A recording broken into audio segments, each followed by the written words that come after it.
Bismillahirrahmanirrahim. Assalamualaikum warahmatullahi wabarakatuh. Innal hamdalillah nahmaduhu wa nasta'inuhu wa nastaghfiruh wa na'udzu billahi min shururi anfusina wa sayyiati a'malina. Man yahdihillahu fala mudilla lahu wa man yudlil fala hadiya lahu.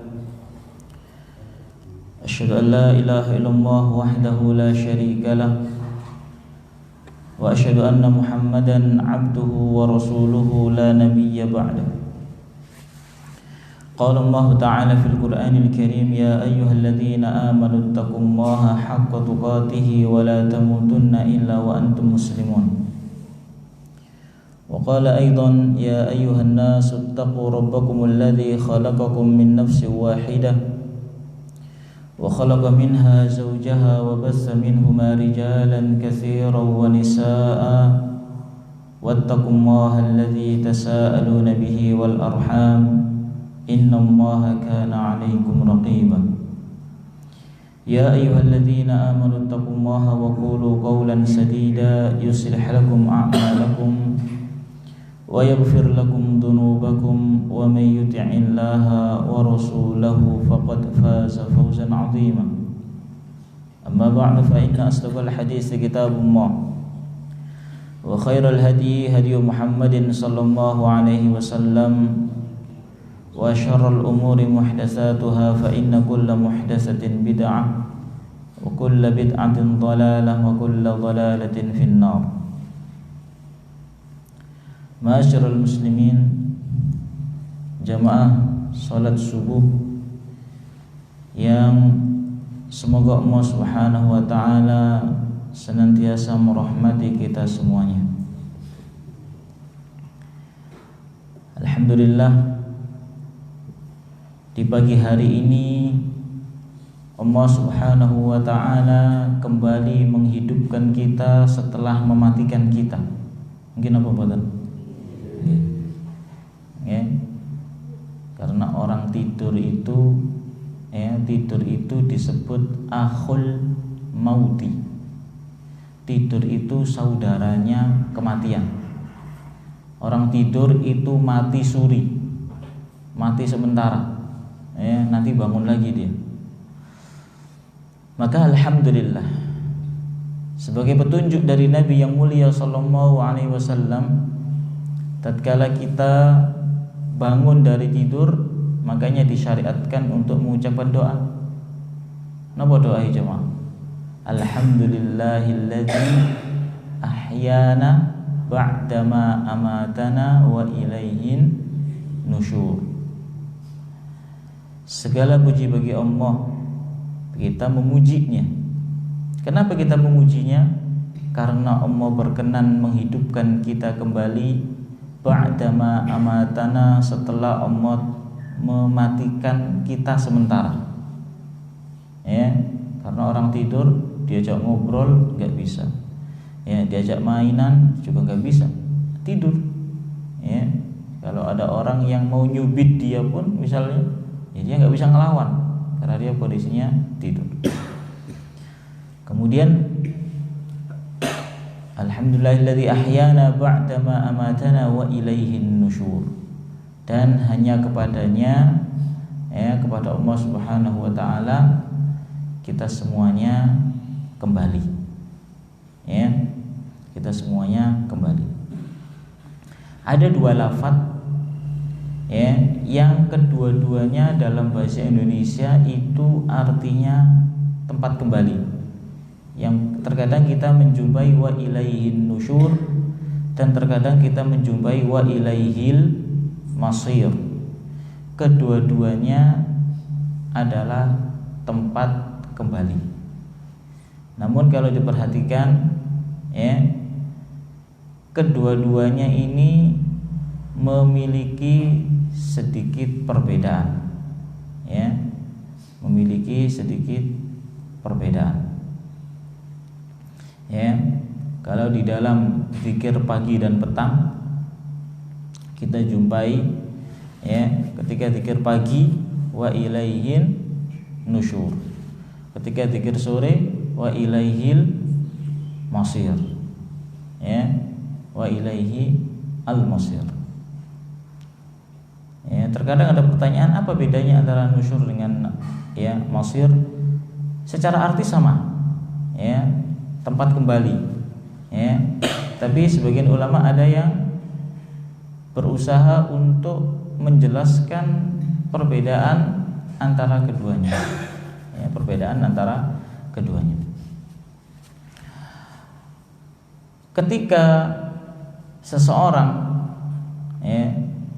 seseorang meninggal dunia, maka ini namanya masir.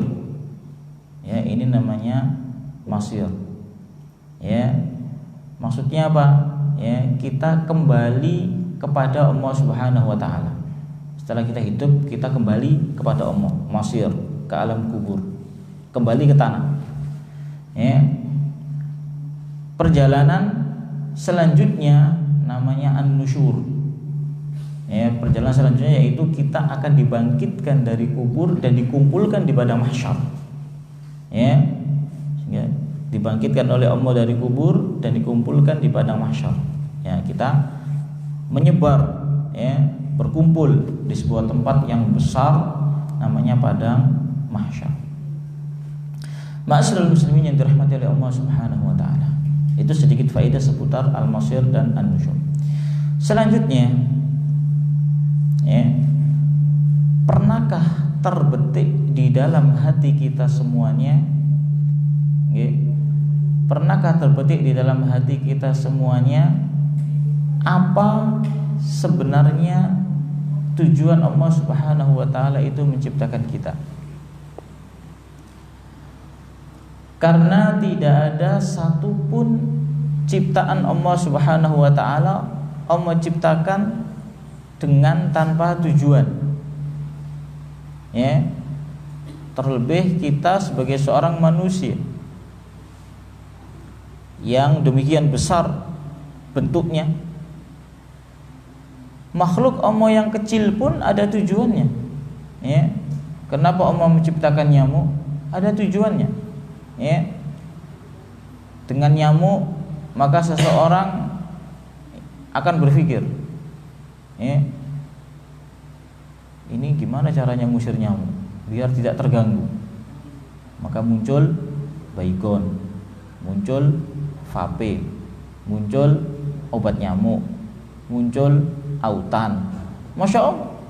Dan untuk membuat ini semuanya membutuhkan tenaga. Ya, dengan nyamuk saja seseorang bisa, ya, mendapatkan rezeki dari Allah Subhanahu wa taala. Bekerja dia di pabrik baygon, di pabrik autan, ya. Muncul lagi, ya, biar enggak kemasukan nyamuk, orang berpikir, gimana caranya dalam rumah ini biar enggak ada nyamuknya. Ketika kita keluar masuk rumah aman. Kalaupun ada cuma 1-2, maka orang muncullah produk tirai nyamuk. Nah, kayak gorden begitu, kayak kelambu, tapi ada magnetnya. Ya, tirai magnet. Sehingga ketika kita keluar rumah atau keluar dari kamar, tirai ini buka dan nutup sendiri. Nah, Masya Allah. Dan masih banyak lagi hikmah yang lainnya. Apalagi kita jemaah. Dan tidak jarang orang bertanya-tanya di dalam dirinya, ya, untuk apa sih kita itu hidup? Jawabannya pun mungkin akan bervariasi.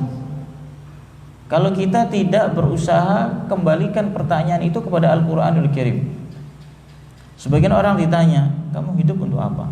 Makan, minum, bersenang-senang dengan anak dan istri, menikmati nikmat Allah Subhanahu wa taala yang diberikan kepada dia selama hidup di dunia. Ya. Prinsipnya orang kafir, hidup itu hanya untuk bersenang-senang. Ya, hanya untuk bersenang-senang. Kalau sudah mati habis perkara, tidak ada urusan. Tapi kita sebagai seorang muslim meyakini bahwasanya Allah Subhanahu wa taala menciptakan kita di dunia itu ada tujuan besar. Ini yang harus kita pahami terlebih dahulu. Ya. Sehingga kita tidak sampai salah dalam jalan. Ya, salah dalam langkah. Kita tidak sampai salah di dalam memanfaatkan nikmat Allah Subhanahu wa taala berupa waktu dan kesehatan. Ya. Karena ini adalah nikmat besar yang tidak boleh kita sia-siakan. Seorang petani, dia membutuhkan lahan untuk bercocok tanam. Demikian pula kita membutuhkan sesuatu untuk bercocok tanam, maksudnya beramal. Ya. Maka kita membutuhkan adanya waktu agar kita bisa beramal, ya, atau mencari bekal menuju Allah Subhanahu wa taala. Di dalam surat Al-Qiyamah ayat 36, Allah Subhanahu wa taala sudah memberikan pesan atau peringatan kepada kita. Kata Allah Subhanahu wa taala, ayahsabul insanu ayyutraka suda. Dalam surat Al-Qiyamah ayat 36. Ayahsabul insan, apakah manusia itu mengira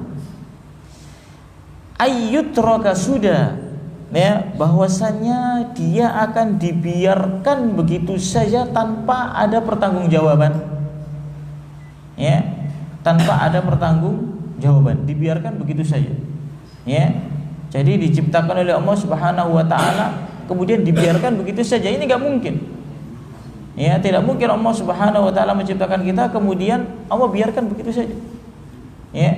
Dan Allah sudah memberikan pertanyaan. Ya. Ayahsabul insanu ayyutraka suda? Apakah manusia itu mengira bahwasanya dia akan dibiarkan begitu saja tanpa pertanggungjawaban? Jawabannya tentu tidak. Ya, berkaitan dengan ayat ini Al-Imam Syafi'i mengatakan, ya, apakah manusia itu dibiarkan begitu saja, la yu'mar wa la yunha, tidak ada perintah dan tidak ada larangan? Ya, sebagian ulama ada yang mengatakan, apakah manusia itu dibiarkan saja, ya, di dunia ini la yusabu wa la yu'aqab, tidak diberi pahala dan tidak diberikan siksa apabila melanggar? Tidak. Ya. Kemudian Allah Subhanahu wa taala juga menyebutkan ayat yang senada dengan ayat tadi. Jadi Allah menyebutkan pesan ini di dua tempat. Yang kedua di dalam surat Al-Mu'minun ayat 115. Ayat 115. Allah Subhanahu wa taala mengatakan afa hasibtum annama khalaqnakum abasa. Wahai manusia, apakah kalian itu mengira bahwasanya kami telah menciptakan kalian itu abas. Abas itu, ya, main-main. Ya, sekedar diciptakan begitu saja tanpa ada tujuan. Ya, wa annakum ilaina la turja'un. Wahai manusia, kata Allah, apakah kalian juga mengira bahwasanya kalian itu tidak dikembalikan kepada kami, yaitu kepada Allah Subhanahu wa taala? Jamaah, di dalam kalimat istirja, ya, apa yang kita katakan? Inna lillah. Sesungguhnya kita itu adalah milik Allah. Wa inna ilaihi raji'un. Karena kita milik Allah, maka hanya kepada Allah lah kita kembali. Ya, jadi kapanpun Allah menginginkan diri kita, rela tidak rela, ridho tidak ridho, maka kembali kepada Allah Subhanahu wa taala. Dari sini jemaah, ya, mengingatkan kepada kita bukan hanya diri kita saja, anak-anak kita itu milik Allah. Istri kita milik Allah, harta kita juga milik Allah Subhanahu wa taala. Ya, jangankan harta jiwa kita saja milik Allah Subhanahu wa taala, yang kita tidak bisa menolak kapanpun Allah menginginkan diri kita. Ya, hatta idza jaa ajaluhum la yastakhiruna sa'atan wa la yastaqdimun. Kalau ajal sudah datang, maka enggak bisa diakhirkan, enggak bisa pula disegerakan. Pas on time jemaah. Kalau sudah datang waktunya, maka Allah Subhanahu wa taala akan memanggil kita. Selanjutnya jemaah sekalian dirahmati oleh Allah Subhanahu wa taala. Ya.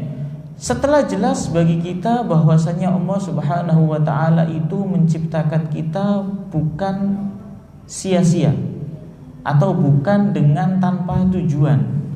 Lantas apa tujuan Allah Subhanahu wa taala itu menciptakan kita?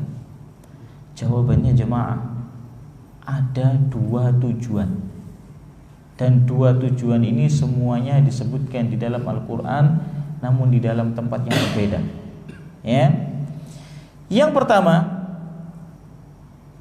Allah Subhanahu wa taala menciptakan kita agar kita itu mengilmui tentang Allah Subhanahu wa taala. Ya, agar kita mengilmui tentang Allah Subhanahu wa taala. Siapa Allah Subhanahu wa taala itu? Jangan sampai kita hanya sekedar kenal nama saja, ya. Atau cuma sekedar tahu Allah itu adalah sesembahan kita. Ya, kenali Allah Subhanahu wa taala. Ilmui tentang Allah Subhanahu wa taala. Kata para ulama, ya, Allah itu ya semakin dikenal oleh hambanya, maka akan menimbulkan efek hamba ini akan semakin takut kepadanya, sehingga dia tidak berani melakukan sesuatu atau mengucapkan sesuatu yang menimbulkan kemarahan dan kemurkaannya. Makanya orang-orang yang berani melanggar larangan-larangan Allah, berarti dia adalah orang yang tidak tahu siapa Allah Subhanahu wa taala itu. Karena kalau tahu gak akan berani, ya. Dan Allah Subhanahu wa taala menciptakan kita agar kita mengilmui tentang dirinya. Ya. Di dalam surat At-Talaq ayat 12 Allah Subhanahu wa taala mengatakan, Allahul ladzi khalaqa sab'a samawatin wa minal ardi mithlahun.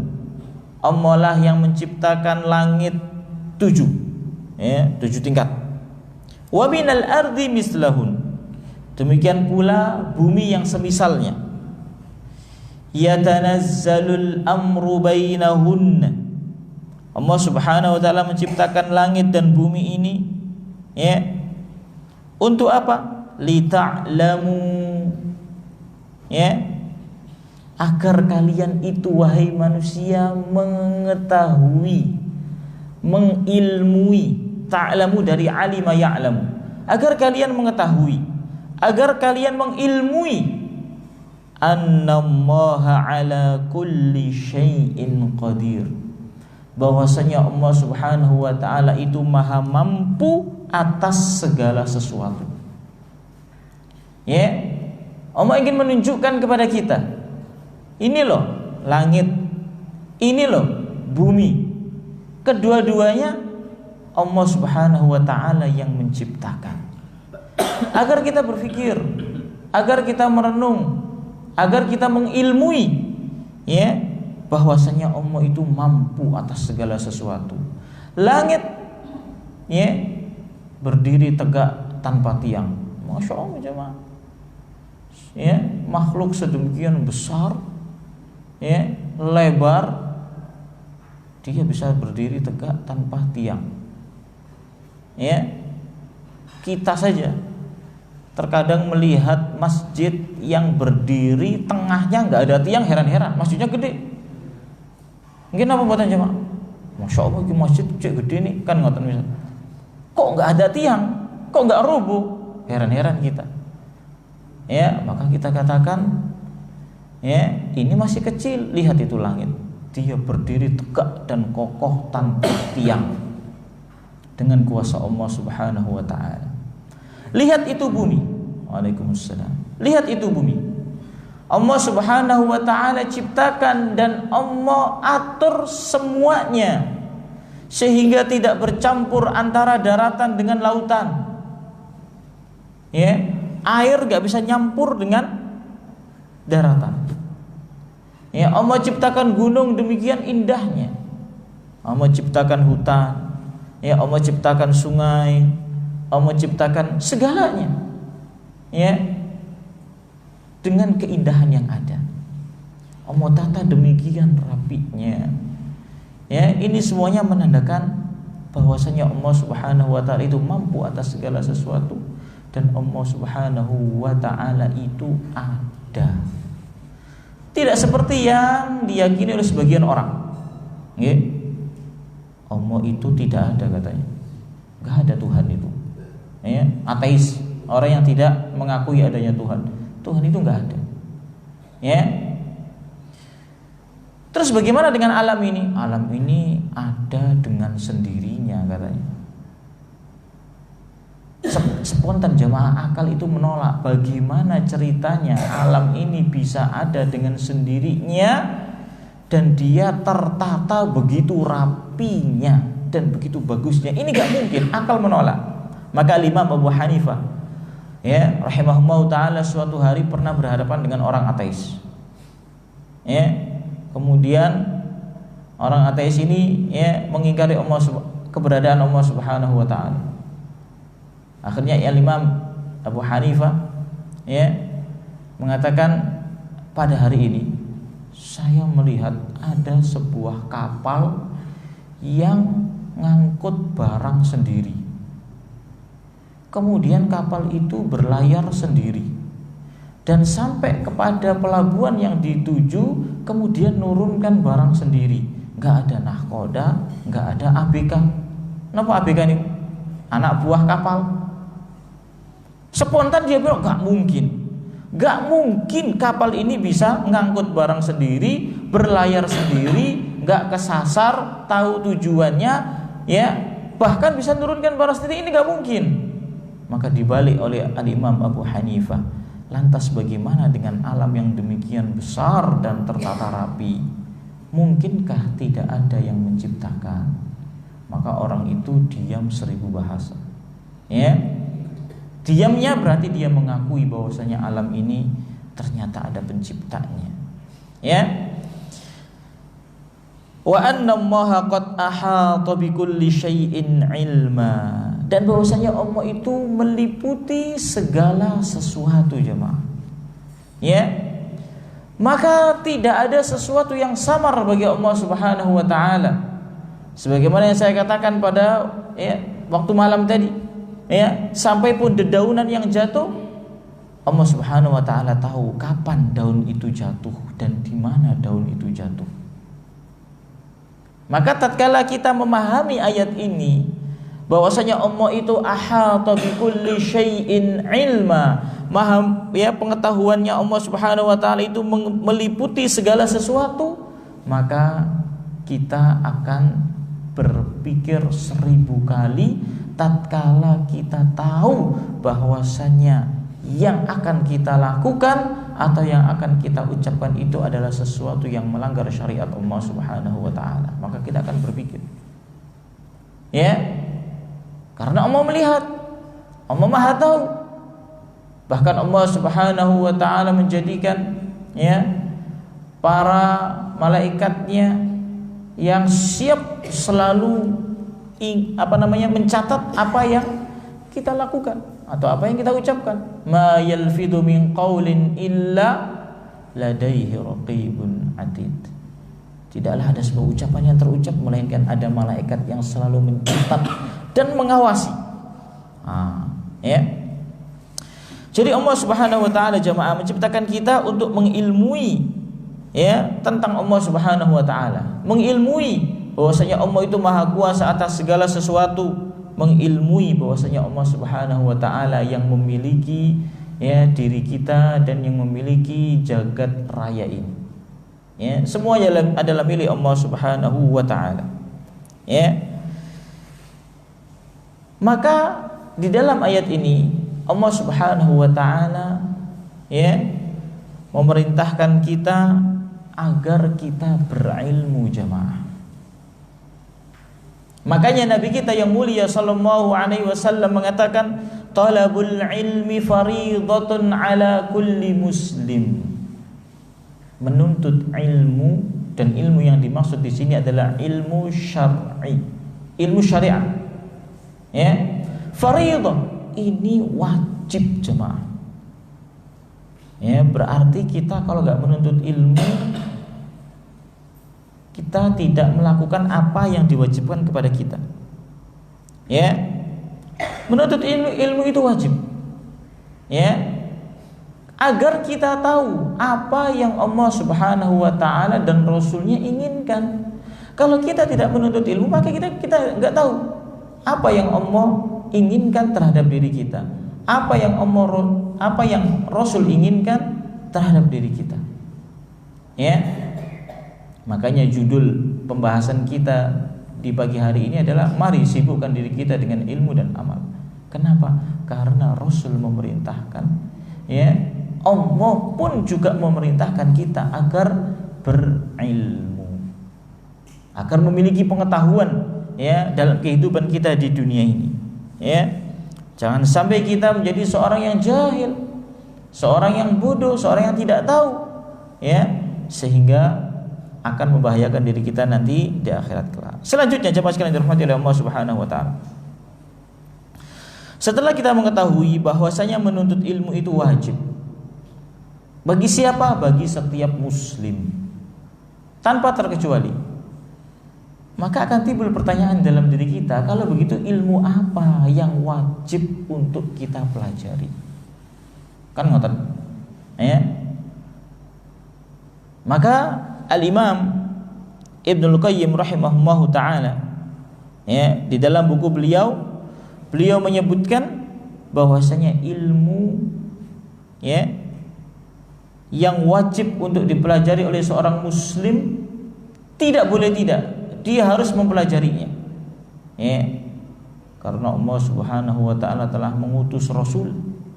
Ya, tujuan Allah Subhanahu wa taala mengutus Rasul ini untuk menjelaskan, ya, menjelaskan syariat Allah Subhanahu wa taala kepada umat manusia jemaah. Ya. Apa kata Imam Ibnul Qayyim rahimahullahu taala? Ilmu yang wajib untuk kita pelajari, satu, ilmu yang berkaitan dengan pokok-pokok keimanan.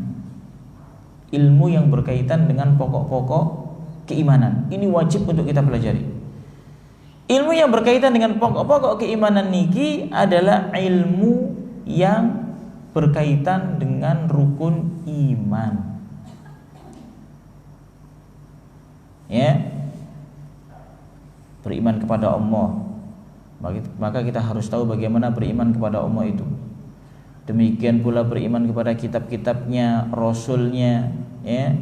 Beriman kepada hari akhir, beriman kepada qada dan qadar, ya. Rukun iman yang 6. Ini harus kita ilmui, ya, agar kita betul-betul berada di atas ilmu. Ya. Terkadang ada orang yang menyimpang. Dia tidak percaya kepada, ya, qada dan qadar Allah Subhanahu wa taala. Ya, bahwasanya Allah Subhanahu wa taala itu menentukan dan mentakdirkan segala sesuatu. Nah, ini juga bahaya. Ya. Ada orang yang mengingkari bahwasannya hari kiamat itu enggak ada. Ya, kalau manusia itu sudah meninggal maka sudah habis perkara. Ya. Maka tidak ada hari kebangkitan. Nah, ini juga bermasalah. Maka kita harus mempelajari ilmu ini, ya, karena ini namanya usulul iman, pokok-pokok keimanan, ya, yang biasa kita kenal dengan rukun iman. Kemudian yang kedua, ilmu yang wajib untuk kita pelajari adalah ilmu tentang syariat-syariat Islam. Berarti banyak ini syariat-syariat Islam. Iya. Tapi kalau mau disimpulkan, ilmu tentang syariat Islam yang wajib untuk kita pelajari ya, ada di dalam rukun Islam jemaah. Syahadat, kita diperintahkan untuk memahami makna dari dua kalimat syahadat. Ya. Apa makna kalimat itu dan apa yang menjadi konsekuensi dari kalimat itu, ya. Karena tidak sekedar mengucapkan, ya, tapi ada konsekuensinya. Kita harus mengilmui tentang syahadat. Yang kedua, sholat itu wajib untuk kita ilmui agar jangan sampai kita sholat namun tidak diterima oleh Allah Subhanahu wa ta'ala.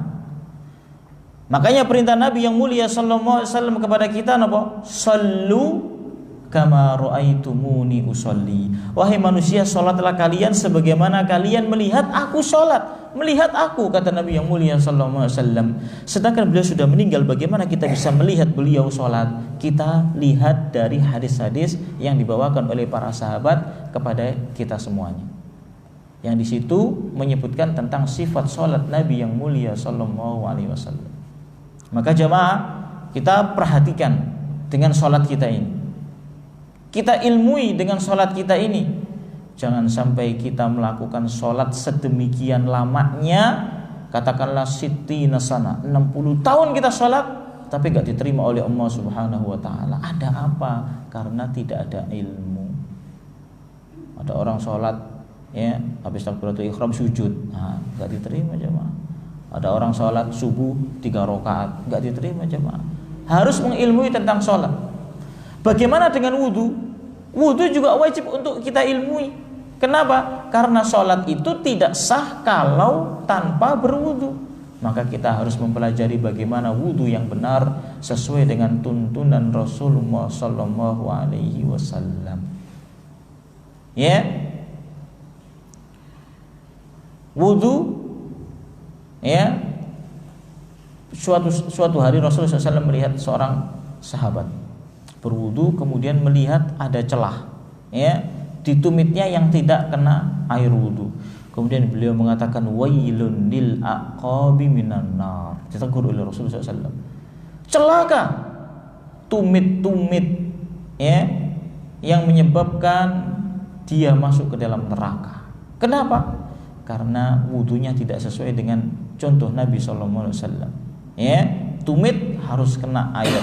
Makanya ketika wudu digosok, ya, jangan hanya dikelucur dengan air, digosok agar, ya, meyakinkan kita bahwasannya air itu telah sampai pada semua anggota wudu dengan baik. Ya.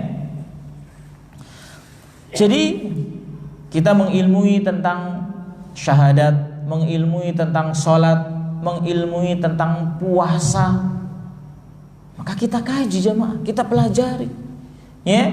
Jangan sampai kita melakukan puasa bertahun-tahun gak diterima oleh Allah Subhanahu wa ta'ala dengan sebab sahurnya ketika terbit matahari.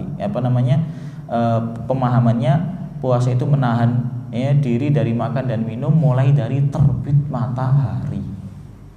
Padahal harusnya dari terbit apa? Fajar sampai terbenamnya matahari. Ya. Kemudian puasa tapi suka nyelatu. Puasa tapi nggak mau jaga lisannya. Ini akan membahayakan puasanya. Tidak akan diterima oleh Allah Subhanahu wa ta'ala. Karena hakikat puasa itu tidak hanya menahan diri dari makan dan minum, tapi juga menahan lisan, ya, menahan mata dari sesuatu yang Allah haramkan. Kata Nabi yang mulia sallallahu alaihi wasallam, man lam yada qaulaz zur, siapa yang tidak mau meninggalkan ucapan dusta atau ucapan yang diharamkan, wal amala bihi, dan siapa juga yang tidak mau meninggalkan perbuatan yang Allah haramkan, falaisa lillahi hajatun fi an yada'a ta'amahu wa syarabah. Allah enggak butuh terhadap makanan dan minuman yang dia tinggalkan. Maknanya jemaah, dia tidak mendapat pahala di sisi Allah Subhanahu wa ta'ala. Dalam hadis yang lain kata Nabi yang mulia SAW, rubba sha'imin hadduhu al-ju'u wal 'atash. Betapa banyak orang yang berpuasa tapi dia hanya mendapatkan rasa haus dan lapar saja, tapi enggak dapat pahala di sisi Allah Subhanahu wa ta'ala. Maka kita ilmu tentang puasa jemaah. Demikian pula zakat. Zakat ini termasuk rukun Islam. Rukun itu nopo pondasi jemaah. Kalau rukun ini enggak ada, runtuh. sebuah bangunan itu. Ya, maka pondasi-pondasi Islam itu ada 5. Di antaranya yang saya sebutkan tadi, kemudian zakat. Maka kita wajib mengilmui tentang zakat.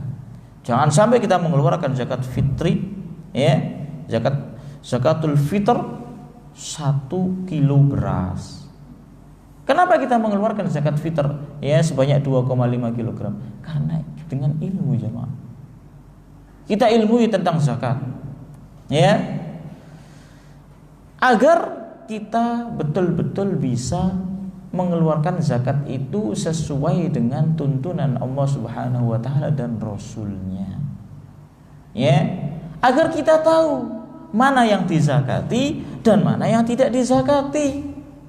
Ya. Sebagian ada yang mengharuskan atau mewajibkan zakat profesi. Tidak ada, jemaah. Gaji ini piro? 10 juta, zakat sekian persen. Zakat apa? Zakat profesi. Ya, berkaitan dengan harta, zakat itu ya kalau sudah mencapai nisab dan berlalu 1 tahun harta itu dimiliki, maka baru kena zakat. Bukan 1 bulan, jemaah. Orang mikir 1 bulan masuk zakat. Ya. Harta yang dia miliki mencapai 1 nisab. Nisabnya ini yang mana apabila harta ini bisa untuk dibuat beli emas 85 gram kena zakat. Kalau belum enggak kena. Demikian pula haji. Ya, semoga Allah Subhanahu wa taala memudahkan kita untuk bisa haji ke Baitullah. Rukun Islam yang kelima. Tapi berkaitan dengan rukun yang terakhir ini dikaitkan dengan kemampuan. Mampu segera. Punya kemampuan ditunda dosa. Tapi kalau enggak punya kemampuan, memang Allah Subhanahu wa taala mengatakan man istata', ya, bagi siapa saja yang mampu untuk ke sana. Kalau enggak mampu, maka kita berdoa kepada Allah Subhanahu wa taala semoga Allah Subhanahu wa taala mudahkan untuk melaksanakan rukun Islam yang ke-5. Ya. Jadi kita pahami, jemaah, berkaitan dengan ibadah-ibadah yang termaktub atau tertera di dalam rukun Islam. Kita pelajari syarat-syaratnya, kita pelajari rukun-rukunnya, kita pelajari pembatal-pembatalnya, dan seterusnya. Selanjutnya, yang ketiga, hendaknya kita mengilmui 5 hal. Ini kata Imam Ibnul Qayyim, yang wajib untuk kita ilmui. Ya, kita tidak boleh tidak tahu, harus tahu. 5 hal yang diharamkan, yang 5 ini disepakati oleh para rasul, dan 5 hal ini juga ada di dalam syariat sebelum syariatnya Nabi Muhammad SAW. Semua syariat Nabi ada 5 hal ini, ya, yang Allah Subhanahu wa taala haramkan. Apa itu? Ada dalam surat Al-A'raf ayat 33. Ya, Allah Subhanahu wa taala mengatakan, Qul innama harrama rabbiyal fawahisha. Katakanlah wahai Muhammad, innama harrama rabbiyal fawahisha. Sesungguhnya Allah Subhanahu wa taala itu mengharamkan al-fawahish. Al-fawahish itu perbuatan yang keji. Ya, seperti zina dan yang lainnya. Ma dhahara minha wa ma batan, yang nampak maupun yang tidak nampak. Ya. Nampak di hadapan manusia atau tidak nampak di hadapan manusia, jemaah. Yang penting itu fahisyah, perbuatan keji, diharamkan oleh Allah Subhanahu wa taala. Kemudian wal isma, dan perbuatan dosa. Kita disuruh untuk mengilmui tentang dosa. Kenapa? Bukan untuk kita lakukan, agar kita tahu, oh ini dosa, berarti jangan dilakukan. Dosa itu terbagi 2, ada dosa besar, ada dosa kecil. Ya, khususnya dengan dosa besar ini, ya, para ulama sampai membuat buku khusus yang judulnya Al-Kabair, kumpulan dosa-dosa besar. Ya, agar kita mengilmui tentangnya. Karena dosa besar ini jemaah tidak diterima oleh Allah tidak diampuni oleh Allah Subhanahu wa taala kalau tidak taubat. Dosa kecil masih bisa diampuni oleh Allah Subhanahu wa taala ya, dengan amalan-amalan sunnah yang kita lakukan. Puasa Arafah diampuni dosa-dosa yang lalu dan yang akan datang, setahun yang lalu dan setahun yang akan datang. Dosa apa sih diampuni? Dosa kecil, bukan dosa besar. Ya, maka kita harus mengenali dosa-dosa, khususnya dosa-dosa besar ini. Apa saja sih dosa-dosa besar itu? Ya, kita ilmui, kita baca, ya, kita kaji, ya. Kemudian wal baghya bi ghairil haqq, perbuatan baghi, ya, melanggar batas atau melanggar hak manusia bi ghairil haqq, tanpa alasan.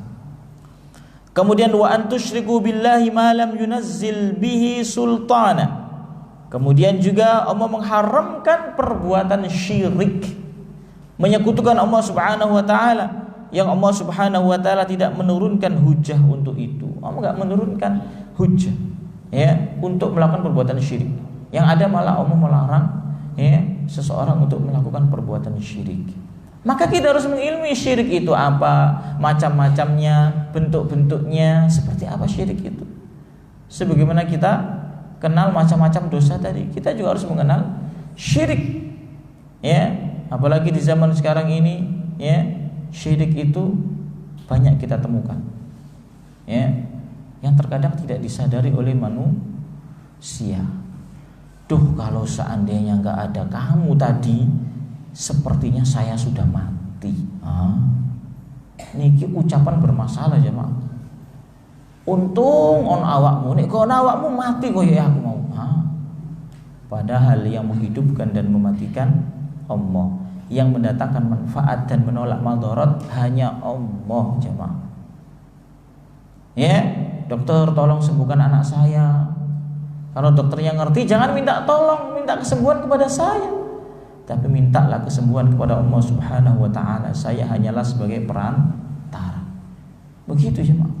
Maka kita harus mengenal tentang syirik ini. Apalagi syirik, ya, kata Nabi SAW, ya, riya itu akhfa min dabibin namli. Riya itu ini bagian dari syirik. Dia lebih samar daripada rayapan seekor semut di waktu malam di atas batu yang hitam legam. Berarti dia samar sekali jemaah. Bisa enggak kita melihat ya semut yang berwarna hitam, dia sedang berjalan di atas batu hitam di waktu malam? Jangan boro-boro. Di waktu siang saya dia jalan di atas batu hitam, kita nggak tahu. Apalagi di waktu malam. Ya, maka kita harus mengenal tentang kesyirikan dan macam-macamnya. Wa antaqulu 'ala Allahi ma la ta'lamun. Ya, dan Allah haramkan berbicara ya atau mengada-ngadakan atas nama Allah Subhanahu wa taala ma la ta'lamun, terhadap apa yang tidak kamu ketahui. Ya. Maka kelima hal ini Allah Subhanahu wa taala haramkan pada setiap orang. Kemudian jamaah sekalian yang dirahmati oleh Allah Subhanahu wa taala. Yang keempat, ya, yang harus kita ilmui, yang terakhir ini, ya, setelah kita tahu kita itu diperintah untuk berilmu, atau tujuan Allah menciptakan kita itu agar berilmu, maka itu poin-poin yang harus kita ilmui.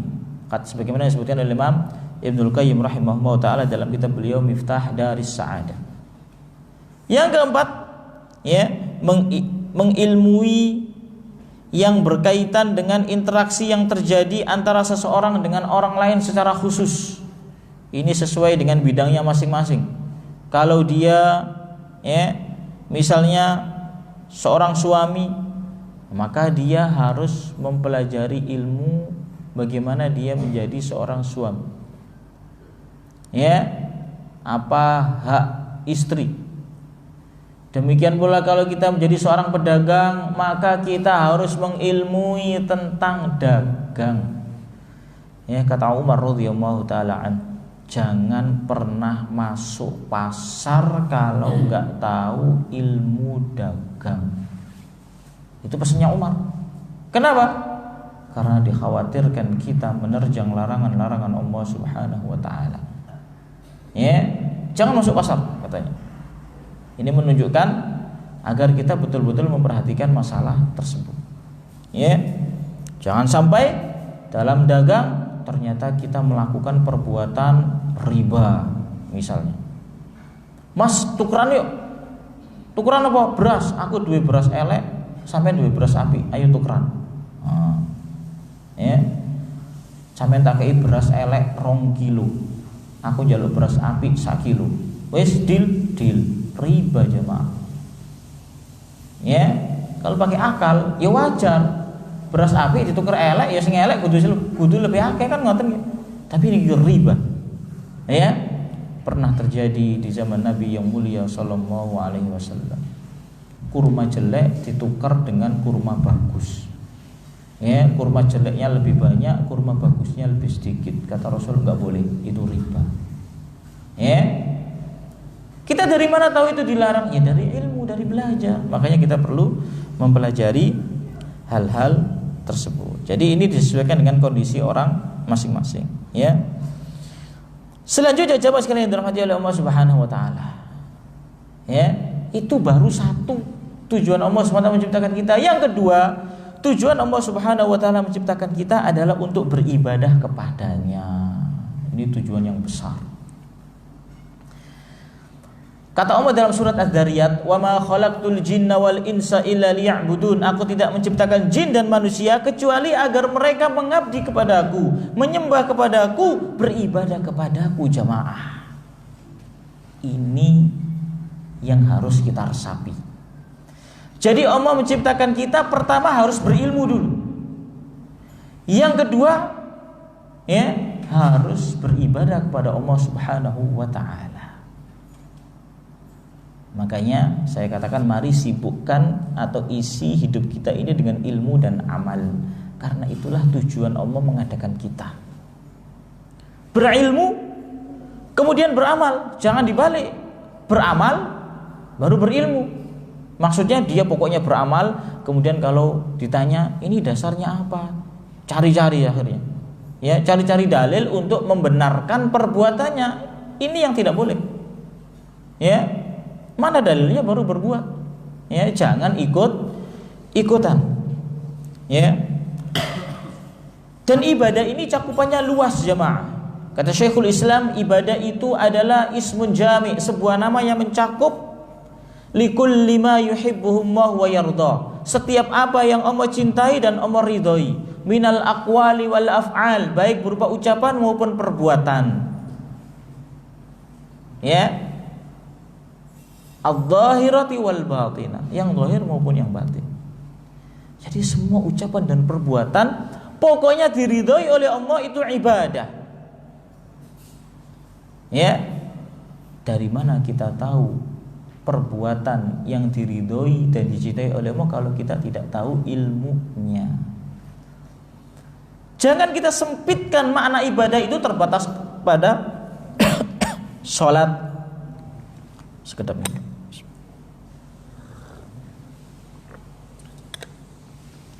Jangan disempitkan makna ibadah itu dengan sholat, zakat, puasa, haji. Tidak jemaah. Al-khauf ibadah. Rasa takut itu bagian dari ibadah. Ar-roja, mengharap, itu juga bagian dari ibadah. Maka kita tidak boleh mengharap kepada selain Allah Subhanahu wa ta'ala. Kita juga tidak boleh takut kepada selain Allah Subhanahu wa ta'ala. Karena itu bagian dari ibadah.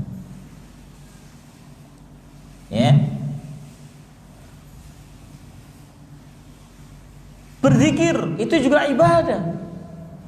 Ya. Maka jangan sampai kita berzikir dengan sesuatu yang tidak ada dasarnya dari Nabi yang mulia sallallahu alaihi wasallam. Ya.